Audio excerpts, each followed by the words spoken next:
I'd love to finish on your second book you wrote this year, Unhumans: The Secret History of Communist Revolutions and How to Crush Them.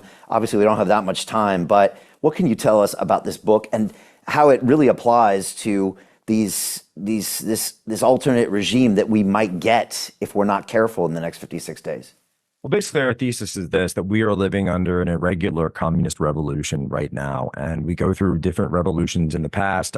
France, which was a proto-Marxist revolution.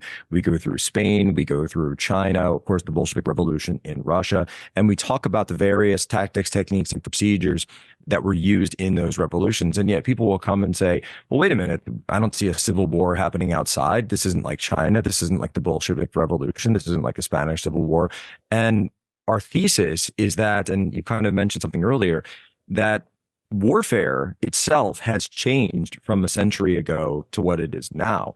And so in the sense that warfare has changed from third generation to fourth generation and now fifth generation warfare, so too have communist revolutions. And in this cultural Marxist revolution we're currently in, we call it an irregular revolution. What are the functions of an irregular revolution, or a gray zone hybrid warfare, in the sense that it is psychological? It is something that takes the form of boycotts. It takes the form of canceling, and certainly it takes the form of infiltration, the infiltration of institutions, the infiltration of government, the infiltration of national security agencies, the infiltration of the media, and the infiltration even of the military itself. And I always hear people say, well, Jack, how come the military hasn't gotten on board? How come they're not just arresting people, these domestic enemies? And I say, this is exactly what they did. They infiltrated the military first. They got all the generals on board. And if you were a general who wasn't on board, then you didn't get to become a general. Your career got offshooted, and you could get out as an 06, or that's the captain or colonel level. And you were put on the shelf. And this was something that Obama did very effectively with the war colleges when he was president. And so they've shaped the military to be totally on board with the new globalist ideals and with the new essentially cultural Marxist ideals. And this is how you can get a chairman of the Joint Chiefs of Staff to say, and we laugh, and I even laugh when he talks about the importance of reading about white rage. But again, these are the things that he was told that he had to do in order to attain rank. They are there because they follow orders. Even at the highest level, they will not break orders. And if the political class is totally subservient to cultural Marxism, then so too will be the military general officer class. And that's the situation we have right now. And so that's our first thesis. And then our second thesis, what do you do about it? And it's very simple. They will not stop until they are stopped. We saw this in Russia. Russia did not stop until it eventually ate its own tail and collapsed under its own weight with the Bolsheviks. And Russia still took decades. You could argue whether or not Russia has fully emerged from that, although they certainly have become a major player on the world stage since the days of the fall of the Soviet Union.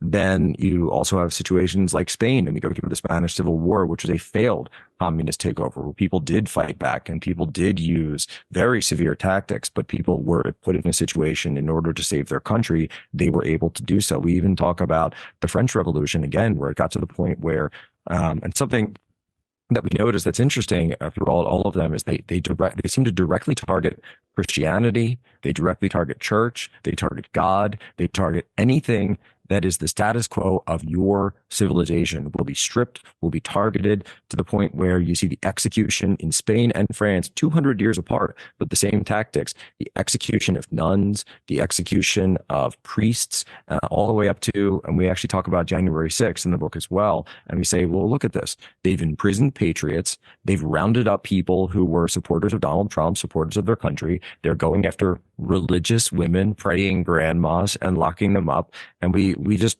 pull the thread all the way through history and say, this is the same type of virus, the same type of a disease in the public mind that has existed time and time again, country after country, place after place, people after people. And the only way to defeat it is to recognize it and then fight it as such. You cannot listen to what they say. These people are animated by petty grievance. They're animated by pride. They're animated by greed. They would then, for lack of a better term, they want to tear down the people who have the ability to build things in the world, the people who are successful in the world. They haven't, for whatever reason, and have decided to take revenge on all of those people. This is the essential communist mindset. It's a parasitic mindset.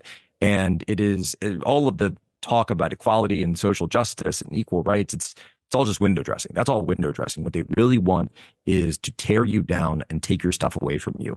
And the only thing that you can do is fight back. Never try to actually deal with them. You have to fight and take a stand and stand your ground. Wow, that's fascinating. I can't wait to read this. How can people order and then pre-order the next book coming up? Yeah, thank you so much. So Premier Collectibles is where you want to go for a signed copy of either of the books. We also, for Unhumans, our foreword was written by Steve Bannon, so you can go and check that out. He was not available to write the foreword for our latest book because he became a political prisoner in the process of us writing the last book. Although Steve and I do have some email communication to this day. I was actually talking to him this morning a little bit. That he's very much. I will tell you though, he's very much focused on the ground operations and everyone getting involved in the election. And of course, Amazon, Barnes & Noble, all the spots. So Bulletproof and Unhumans are the two books. When is Steve out? And again, I can't believe that happens, or Navarro He's happens. He's currently scheduled to be out at the end of October, although there's an appeal that's in right now to try to shorten that a little bit. Okay. And how do people follow you on X, etc.? Website? Yeah, X. It's if you type Jack Poso, you'll find me. And if you want to read my stuff, you can just go to Media Matters, the New York Times, or any of my various enemies because they can't stop talking about me. They should definitely follow you on X. You're active and entertaining for sure. Jack, really appreciate the time. You're a fascinating dude and much calmer than I expected. You have a very calm demeanor. I've got that sometimes. People say, "Oh, I think this guy is going to be one way," and well, it all starts with the best night's sleep in the whole wide world from mypillow.com. Wow, that's fantastic. Thanks so much, Jack. Really appreciate it. It's going to be a very interesting, 7-8 weeks. I hope people listen. I hope people get active. I hope people take this seriously because it really is going to determine the future. So appreciate you. Let's have you back sometime again. Thank you, Brian. Thank you for the time. Thank you for the audience. God bless. All right, fantastic. Thank you. Thank you, everybody at London Real. We'll see you next time. Bye. Hey, I know investing in crypto is scary. It takes a real leap of faith because there are so many scams, rug pulls, and bad actors out there. It's a dangerous business, which is why 95% of people lose all their money. Well, that's why I created the London Real Investment Club, so you can access the hottest deals on the planet and use the crypto bull market to create the generational wealth that you deserve. Join my team of over 100 people from around the world that are making millions of dollars behind the scenes investing in blockchain, AI, Web3 games, DeFi, Bitcoin, and more. Don't miss out. Click the link below to book a call with one of my team now. But hurry, this bull market will end soon. I know investing in crypto can be scary. That's why you gotta join the investment club. Pull the trigger. Let's do this.